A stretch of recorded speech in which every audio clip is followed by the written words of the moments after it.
Gaurav, thank you so much for coming on the show. I want to get you've done so many incredible things. You were at Sequoia for such a long time and built some incredible companies along the way.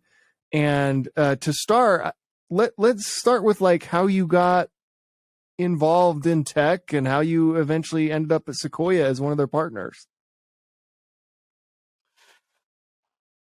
Well, I came to America in 1984. Did my undergraduate and master's at Washington University in St. Louis. And then I came to the Bay Area in 1990 to work at a company called Synoptics. And through the 6 years that I was there, I had lots of ideas and I liked doing things my own way. I had a couple of job offers that were rescinded because the founders or the CEOs, and they were companies with 5 to 20 people, many of which went on to be public companies. They said, well, you have so many ideas of your own, you should just start your own company. Mm-hmm. And I was an engineer. I was a system architect for a major product at Synoptics. And so in 1996, I ended up leaving and I started this company called Redback Networks, which was at the very early stages of the transition to broadband networking. Our market timing was perfect. And it turned out that a really good friend of mine had just joined Sequoia as a new partner.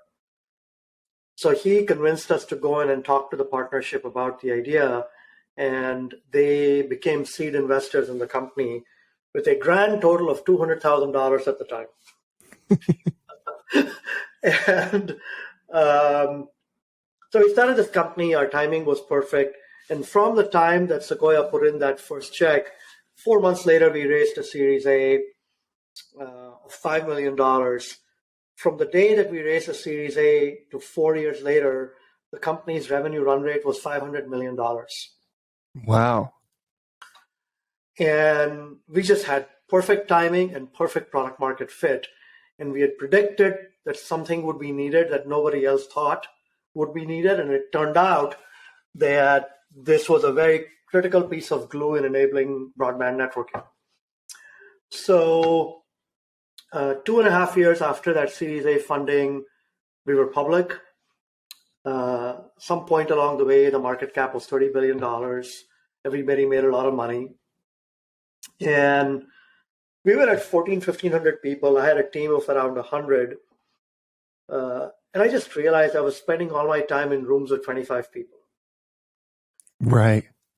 My teams, customers on Wall Street, and it was just exhausting. And I kind of realized that I enjoy the creative process of generating ideas and bringing them to life. So the Sequoia guys, who I'd been in business with at that point for 4.5 years or 4 years, something like that, said, hey, come over, hang with us, do whatever you want. You can start companies, you can incubate companies. Maybe we just turn you into an investor, let's see. So I went there as a venture partner. And uniquely, I was a venture partner there for a decade plus. And I did exactly what we had talked about. I started, I can't even remember, 2 or 3 companies. I incubated 2 or 3 companies. But the whole idea was that I would really be deeply engaged in everything I did. So in the 10 years I was there, I did 11 companies total. Oh, wow. And 5 of them went public and 4 went out of business. It was kind of... Hey, that's a great rate. That's a great rate, exactly. That's actually incredible. I had a lot of fun. And it's an amazing place. I learned a lot. But in the period that I was there, headcount at Sequoia grew 10x. And the number of partners grew 6x. And the number of products went from 1.25 to 9. And my style of working, which is informal, super early stage, just kind of didn't work in the whole machine. So I ended up leaving. I stayed on all the boards for them. All these companies went public. I was actually on boards for Sequoia for 6 years after I left. Oh, that's great.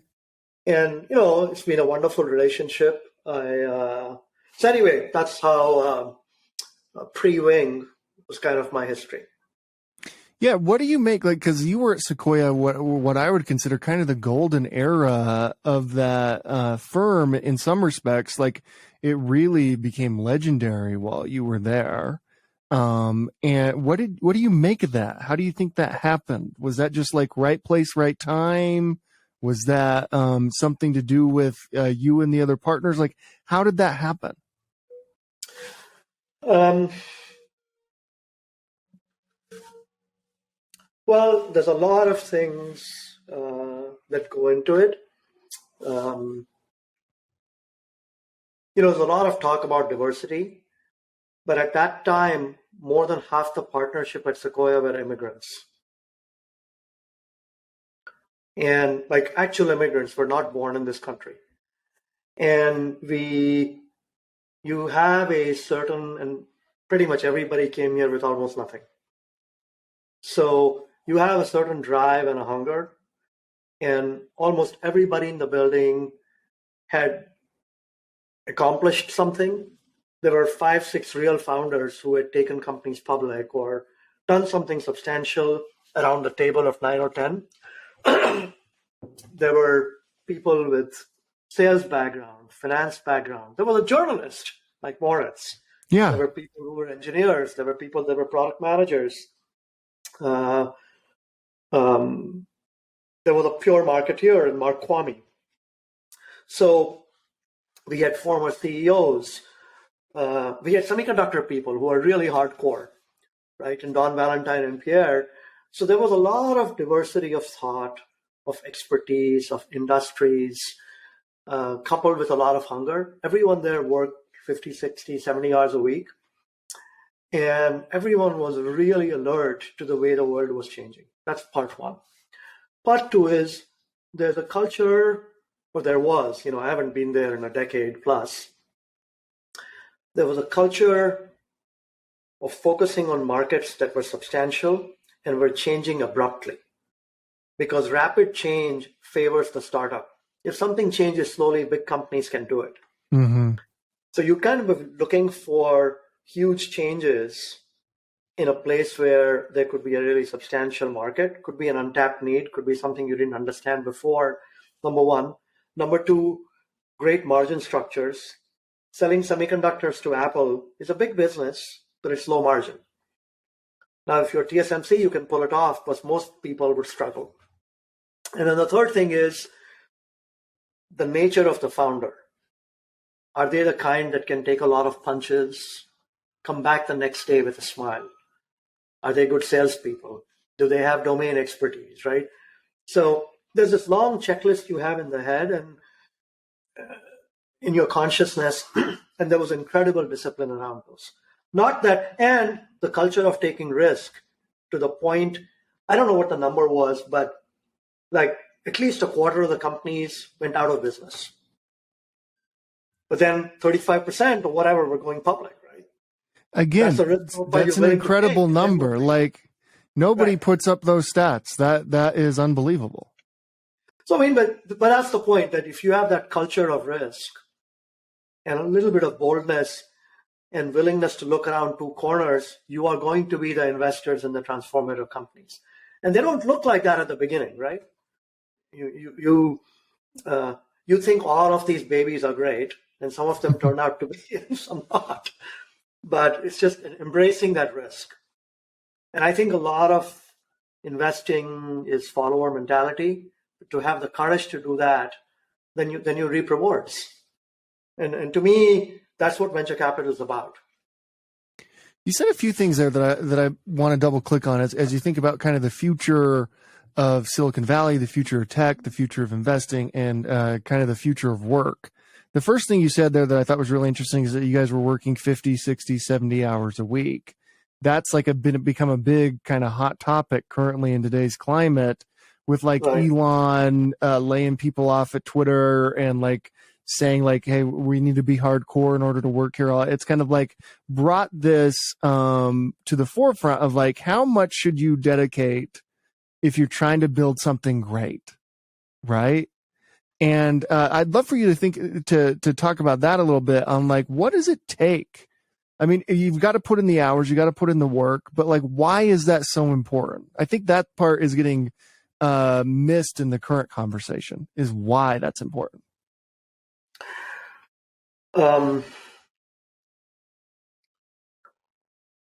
Well, I don't think of this as work. So let me just answer the personal question first. Post Redback, my company, this has been about some immigrant masochism about charging the hill against insurmountable odds. And I just enjoy that. I mean, why am I doing all these early stage companies? It's really hard. But I really enjoy doing this for 8-10 years and watching the institution grow from 2 people to 1,000. And I've had the privilege of doing that, I don't know, half a dozen times. And it's really fun to be part of the journey. It's also really fun to watch people grow up. I can reflect on that myself. But 45-year-old founders, when the company goes public at age 55, they are not the same human that they were 10 years earlier. And that is true of the 28-year-old founder or the 45-year-old founder. And that is I know obviously I'm changing along with it too. I learn with them. But they're utterly transformed, and I enjoy people who have that learning mindset. We can talk about the infallible founder. I don't believe in that. I think all great founders have to have a learning mindset because they're learning something which is a completely new business. And no one can predict what's going to happen, right? So to the point about the hours, look, when you're having the baby, you'll do anything to nurture it and protect it. And it's just the nature of the founder that there is a level of paranoia, there is a level of, it's literally like your child. How much effort and emotional energy do you put into your child? And it's that commitment. It's not an intellectual commitment, it is an emotional commitment. And I care intensely about every company I'm involved with, perhaps to a fault, but I actually think that matters to my contributing to the founder's journey. They don't always like it, but they always at the end appreciate how strongly I felt about it. What do you make of the growth of VC since you started? Because that has been phenomenal. Like, it seems like almost everyone's a VC nowadays, whereas like previously it was like the opposite. What do you make of that? Probably an unpopular thing to say, but the perception of money and power attracts a lot of mercenaries. And it's just the nature of things. I think as the tide goes out, like it looks like it might in the next couple of years, a lot of people will disappear. But at the same time, the markets now are so much bigger. And it's become very apparent that, in the old days, tech was tools, then things became tech enabled. And now you effectively have to radically transform every company into being a tech company, or you're not going to survive. Because there's all these interlopers in startups crawling over every part of every industry. Oil companies might survive because they're highly capital intensive, but anything that is not is just fair game. So I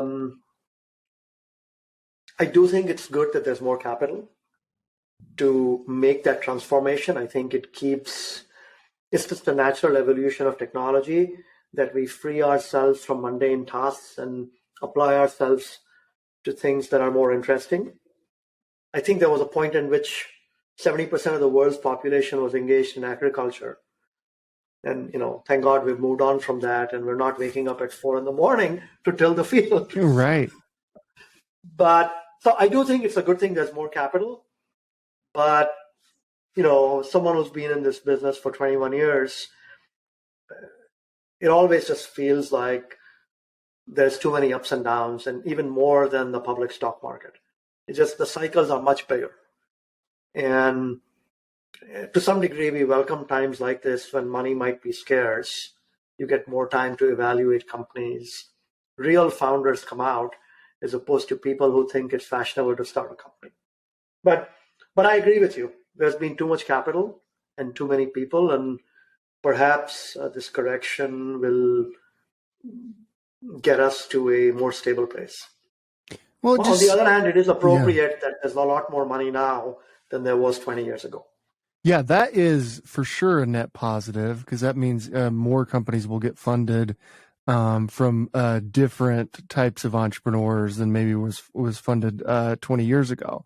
I think that and we are much more ambitious than what we are taking on, rightfully so, actually.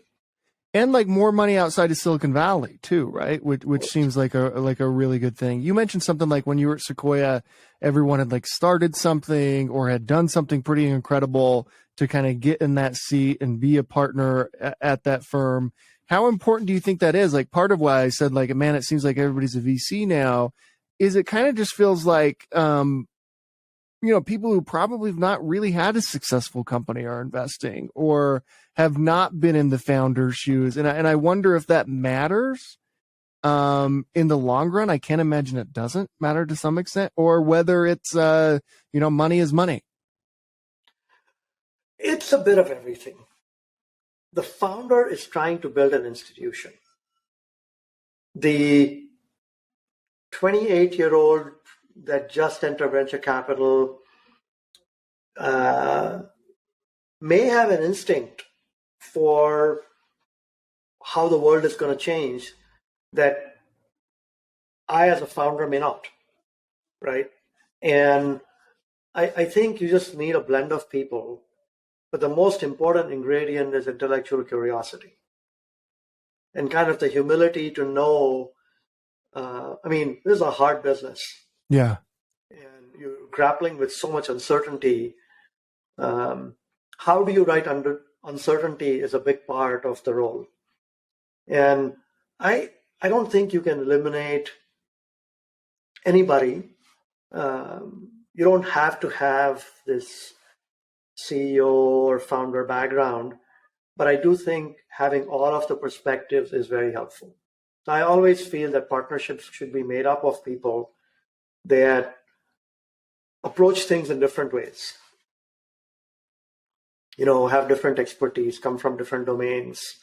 And it's just what matters now will not matter in 5 years. And you just need to have people that can adapt to that and carry along the right pattern recognition, but not be too married to it. How has your investing thesis or investing style changed since you left Sequoia and started Wing? It hasn't changed much, actually. Really? Yes. At least for me, what we do as a partnership now is obviously different from what one was doing 20 years ago. But that is a function of how the industry has changed as well and what we're investing in. Back then, we were doing a lot of systems and software was a part of it. We were doing semiconductors.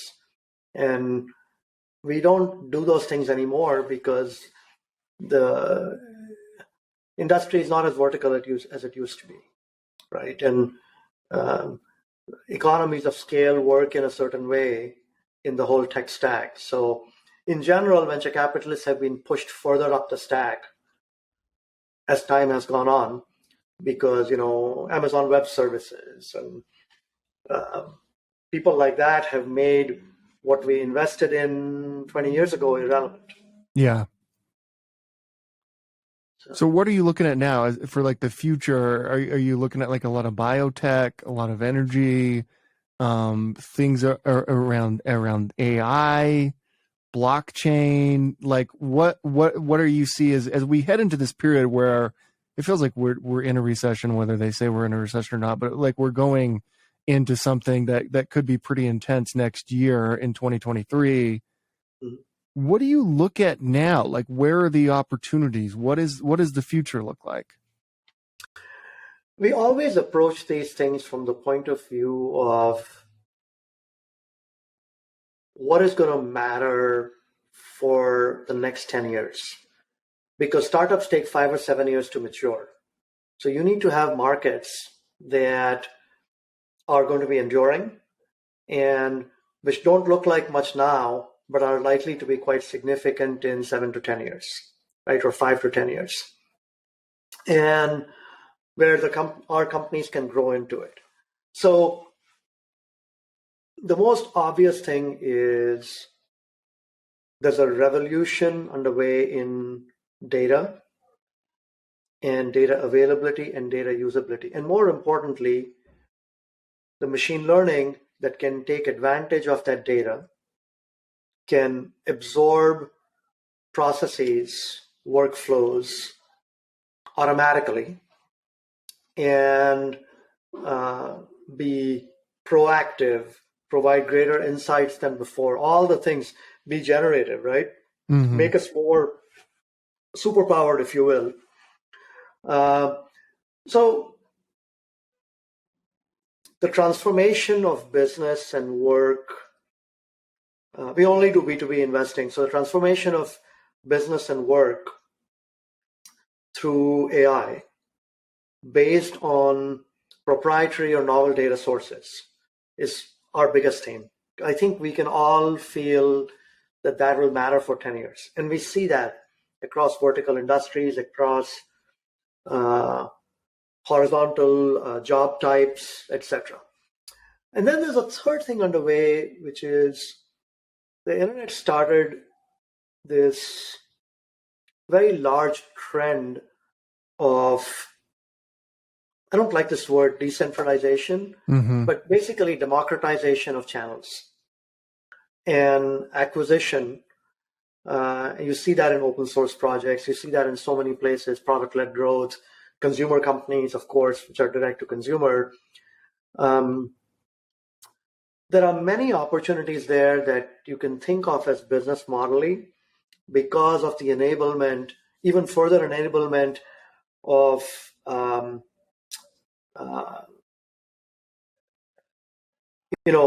decentralized owning. Like if Web 1 was about read, Web 2 was about write, Web 3 is about own, what does that enable in a not necessarily token mechanism, but what does that enable?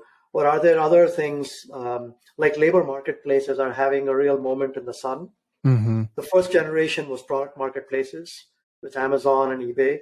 There was a second generation of service marketplaces with Uber and Airbnb, right? And of course, people like bookings.com. And now we have this era of labor marketplaces where people they don't have to work full time. They can add second jobs and work by the hour and what we call the gig economy, but it's a lot more than that. So there are things like that are business model that we do as well. But it's those three things that where the internet has enabled massive changes in business models, the enablement through AI applications, and the underlying data forms that drive the whole stack. And yes, we are doing things in bio and health. We actually feel that medicine and health will be the area where AI eventually has the greatest impact. Mm. It will take time, but we actually do sincerely believe that. So it is about 20-25% of what we do. Why don't you like the word decentralization? Because it's too tied up with the whole tokenization, crypto phenomenon. And I think of it as much more than just crypto. Yeah, what do you think of, crypto has taken a huge hit. I think Web3 has probably taken a hit in all of this as well. Yes. FTX did nobody any favors in that, but even before that, they were taking some hits.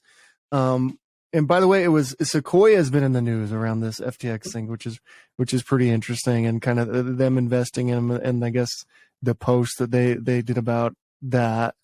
What do you think? Like, how does that whole space regroup and come back from this? It's the typical hype cycle, goes up and down. I mean, speculators pile in, eventually real use cases show up, and businesses get built. You know, we saw this with the internet itself. I'm not saying that crypto has the scale of the internet, but we saw this. I mean, it's not. I think of NFTs as just a way of making securitization of an asset cheaper. If you can do it programmatically and it costs $100 to securitize something instead of $2 million, why not? Right? But the issue is that speculators always pile in the beginning and kind of spoil it for a little while. But eventually we will have the right use cases. I mean, if you could securitize your house without it becoming speculative, you should be able to do that, right?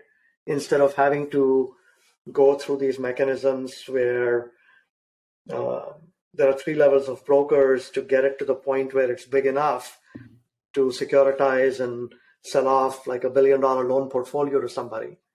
It would be really nice if you could do it at more micro scale. So I like that part, but it'll take a little while. I mean, you know, there'll be a couple of use cases. I don't know if it's real estate. The stock market is securitization. Yeah. Right? I mean, a piece of stock is an NFT. Yeah. The piece of paper has nothing. You know, it is an NFT. The collectibles are an NFT, but we do that all day long. But somehow it's just gotten caught up in the hype cycle. So anyway, I think there are a lot of use cases to give consumers power over themselves, but it's just going to take time. And you're absolutely right, you know, but hits like this may be necessary for people to focus on the real use case as opposed to just the speculation. What do you make of Zuckerberg's big bet on the metaverse?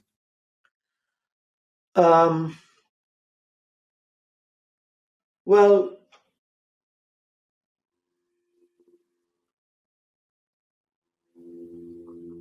let me turn the question around and say, what comes after the phone? And if I were to just stretch all the way into the Terminator analogy, if you had a contact lens that completely blurred the distinction between the real world, AR and VR, it'd be pretty interesting. Yeah.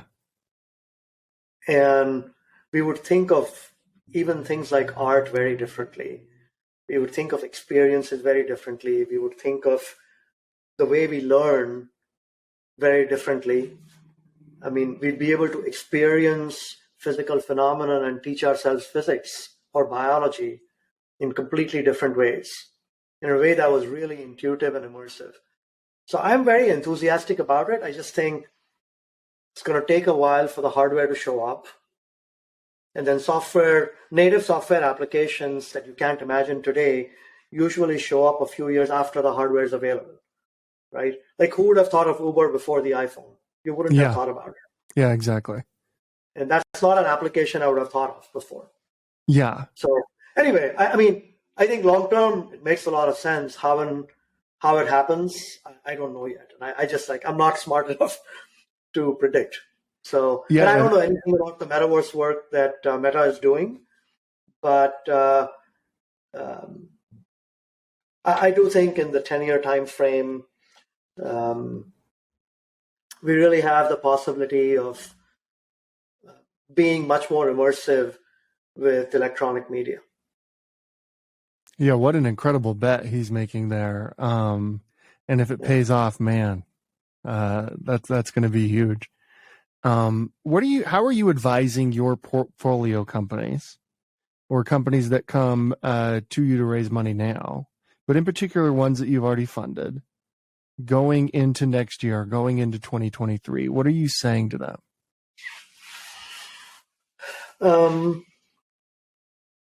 Raise money now. That's the easy one. But don't let a crisis go to waste. We've had the luxury of being lazy and inefficient for a long time because there was so much capital in the world. Really figure out how to build a real business with a high level of productivity and efficiency, truly figure out product market fit. In fact, at a time like this, the customers that buy really need you. Otherwise, they wouldn't buy.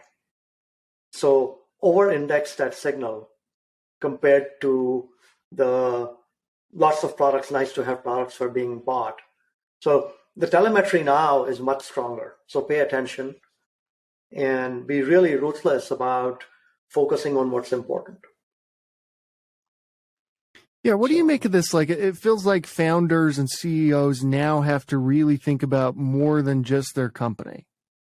They really kind of have to think about the macro environment. They have to think about, hey, what's Jerome Powell going to do? What's the Fed going to do? Like all these types of things. How do you think about that?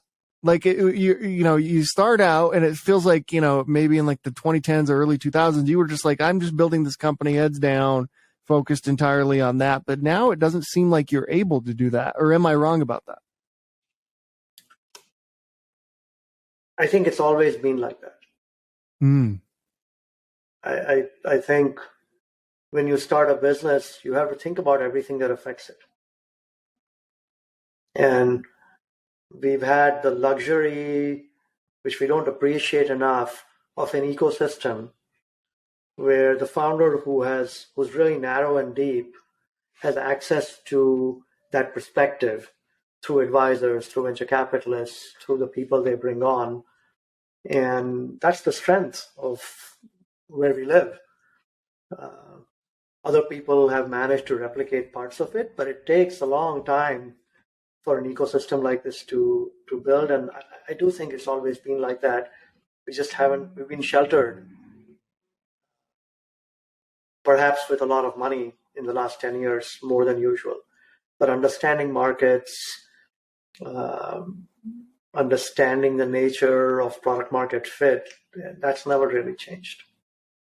With the growth of areas like Miami and Austin and Utah and Charleston, North Carolina, other places like that, what do you think the future of Silicon Valley is? Is it still the hub?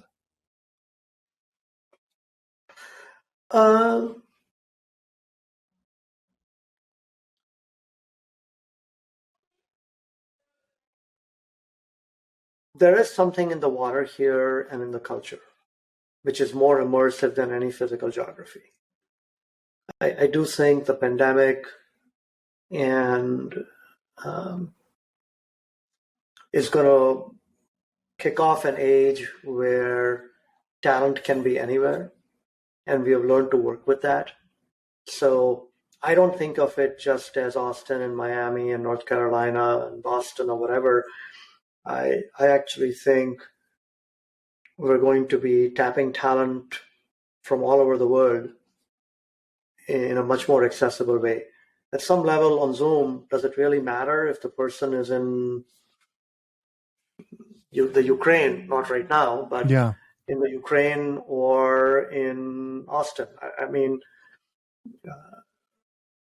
engineering talent is all over the world, and we're going to be able to tap it, and that's what makes it interesting.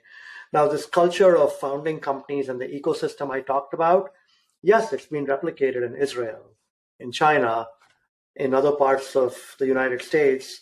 I still think Silicon Valley will continue to be a big hub because the ecosystem is much bigger and it's more immersive. But for sure, other places would develop. And I actually think what tends to happen is, other than a place like China where the markets are very large, ecosystems can develop around a particular domain or access to a university that is strong in one area. Like Israel developed a reputation for security companies, as an example. Mm-hmm. Boston's having a real blossoming in the biotech world Mm-hmm. because of all the work at the Broad Institute and at MIT and Harvard. So I mean, it's inevitable that there will be other centers that come up. What do you make of? I just wonder, what's your take? Like, you got the pandemic kind of had companies saying like, all right, we'll do some sort of hybrid in the future. We'll do all work from home. And then like, as we've, supposedly gotten out of this pandemic and gone back to normal. And I think Elon is probably playing this out more publicly than anyone else, where he's like, you got to be in the office. What are we, but it seems like a lot of companies are doing that, maybe less publicly. How are your portfolio companies thinking about it? How are you thinking about, like, what is the future of work? Is it going to be everybody back to the office? Is it going to be some sort of hybrid? Does it depend on the company? We deal with uncertainty every day, and our entire job is built around not getting too not having too much of a repetitious, replicable process, because then you're going to miss what's around the corner. We have found that for that kind of work, where you have to create something new for what is collaborative work, Zoom breaks down at 3 or 4 people. Right. And being in the room with 5 people, you get, I mean, relative to doing the same creative, collaborative work, it's just totally different. Now, on the other hand, if you have a project and you're working on it, you can do it remotely. Or if there's a command and control structure, I say this, I mean, if there are tasks being handed out to people, you don't need to be in the same room. So my best guess is there are some roles which are best in the office. There are some roles which can be 80% remote, but they still need to come together to kind of develop that common collaborative culture every now and then. And then there are some roles that might be 50-50. So I sort of feel it depends on what you do, number one. Like, I do think senior executives are going to be back in the building 2-3 days a week to brainstorm among themselves. And then the other 2-3 days a week, they're with their teams, propagating it down, which will be partly remote and partly in person. But then as you get further down with very clear tasks, you can be much more remote. So I think it depends on the role. And I think it's going to be hybrid if you look at it across the board on average. But again, certain roles will be more in person, some will, others will not. I don't know if all that makes sense, but that's the way I think about it. What do you think? How bad is 2023 going to be from an economic standpoint? I mean, what are we looking at?